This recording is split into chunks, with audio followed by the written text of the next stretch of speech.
Welcome to our tutorial about exporting your project. In this tutorial, we'll learn how to save your Cubase project so that it's ready to burn to a CD. Before we can export, we need to tell Cubase how much of the project to export. We do this by setting the locators. The left and right locators are these triangular symbols in the project ruler. Let's drag the left locator to the beginning of our project, and we'll drag the right locator to the end of our project. We'll leave a little bit of space on the end for some reverb tail. Make sure the track or tracks that we want to export are not muted. I want all of my audio tracks, but I want to mute the MIDIs. Make sure that the monitor button is disabled. You should also do a quick check to make sure your outputs are selected and valid. I'm going to run through each track quickly here. Anything that's not routed to the valid output won't be heard on the export. Now from the File menu, select Export Audio Mixdown. The Export Audio Mixdown dialog window opens. We're going to be learning about the options on this window later in this course.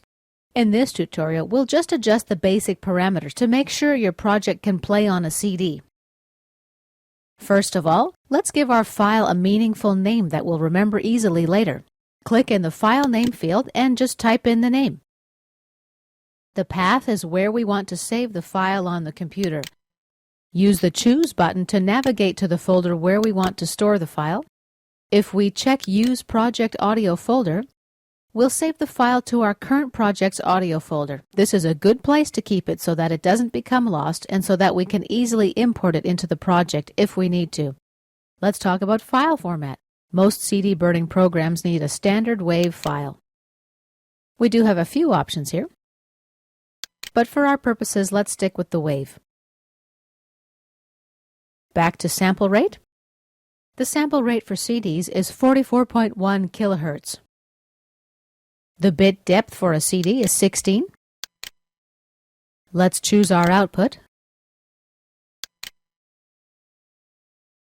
By the way, if you're burning CDs to give to a mastering company, make sure you provide them with 24-bit WAV files instead of 16-bit. 24-bit won't play in your CD player, but it gives the mastering company a higher quality source product to work with. Check real-time export if you've got an external MIDI instrument whose audio is coming back into Cubase. This ensures the MIDI data is properly sent to the external instrument and then recorded back in. You won't hear your MIDI work in the mixdown if you miss this step. Let's check audio track so that our WAV file is automatically brought into our project on an audio track. That lets us listen to it right away to see if we like the way it sounds. Cubase will give this track an appropriate name based on the file name that we selected earlier. We're ready to export. Cubase provides us with a status percentage display. Leave your computer alone while Cubase is doing the export. Don't open any other applications or leave the Cubase interface. If you do want to interrupt this process, you can click on the Abort button and the export of the audio file will stop. And let's give Cubase another couple seconds here to finish this up. It gives us a countdown of 3 seconds, 2 seconds, 1 second. The Import Options dialog window opens since we asked Cubase to import the new file as a track in our current project. Let's press OK. And now we can close the Export Audio Mixdown dialog window. As you see, Cubase has imported the new mixdown to a stereo track. Now let's have a listen to our new imported stereo mixdown just to make sure that all of the pieces we want are there. Press the S button to solo the stereo mixdown. This will mute all the other tracks. Now press the play button or the space bar to start playback.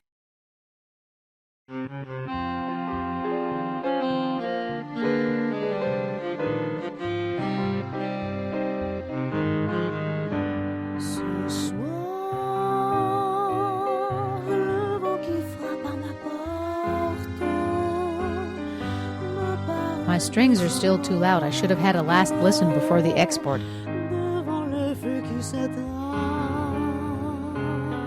Press stop when you're finished.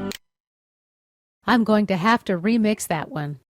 I'll have to delete this new stereo mixdown and then just import another one after I adjust the strings. If you are happy with your output, you are ready to burn your exported WAV file to a CD. Cubase doesn't burn CDs. You do this with your CD burning software. Be sure you set up the program to burn an audio CD, not a data CD, unless you're exporting 24-bit WAV files for mastering purposes. In that case, you'd need a data CD. If you're burning a CD for professional retail use, you may wish to use a professional CD burning product like WaveLab or Architect. There's a number of different options on the market that you should check out. And this concludes our tutorial about how to export a Cubase project to a CD-ready WAV file.